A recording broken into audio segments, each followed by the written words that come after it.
Thank you. Ma'am Nerella Sharada గారు, మీ లైఫ్లో అంటే మీరు చాలా స్పోర్టివ్గా ఉంటారు, ఏది చాలా గట్టిగా మాట్లాడుతూ ఉంటారు వేదికలపై మాట్లాడడం అనేది. సో అది మీ అమ్మగారి నుంచి నేర్చుకున్నారా? మీ అమ్మగారు అనగానే మీకు ఏం గుర్తొస్తుంది? మరియు అందరికీ మాతృదినోత్సవ శుభాకాంక్షలు కూడా. Thank you ma'am.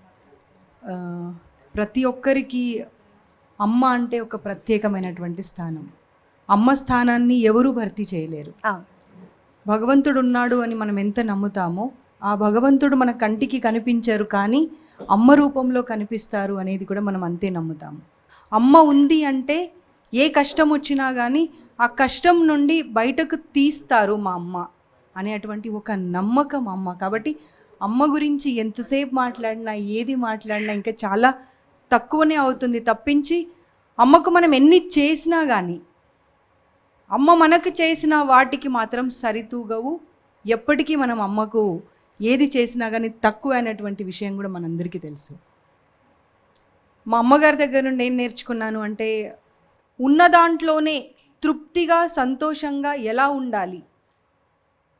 బయట ప్రపంచంలోకి వెళ్ళినప్పుడు వాళ్ళు చదువుకోకపోయినా సరే మా పిల్లలు చదువుకొని అందరితో సమానంగా ముందుకు ఎలా వెళ్ళాలి అనేది మాత్రం అమ్మ దగ్గర నుండి నేర్చుకున్నాము. ఉన్నటువంటి పిల్లలు అంటే మనకు పుట్టిన పిల్లలే మన పిల్లలు అని కాకుండా అందరూ మన పిల్లలే అనే విధంగా చూడాలి అనేటువంటిది మా అమ్మ దగ్గర నుండి నేర్చుకున్నాను. ఇప్పుడు మా అమ్మకు 80+ ఉన్నారు, దాదాపుగా 85 ఉన్నారు. ఈ లాస్ట్ 1 year నుండి అల్జైమర్స్ వచ్చి నన్ను కూడా గుర్తుపట్టట్లేదు. అమ్మ దగ్గరికి వెళ్ళినప్పుడు అదొక్కటి కొంచెం బాధ అనిపిస్తుంది. సారీ, లాస్ట్ ఇయర్ వరకు బాధ ఉండేది కాదు, కానీ ఇప్పుడు వెళ్తే అమ్మ నన్ను కూడా గుర్తుపట్టట్లేదు.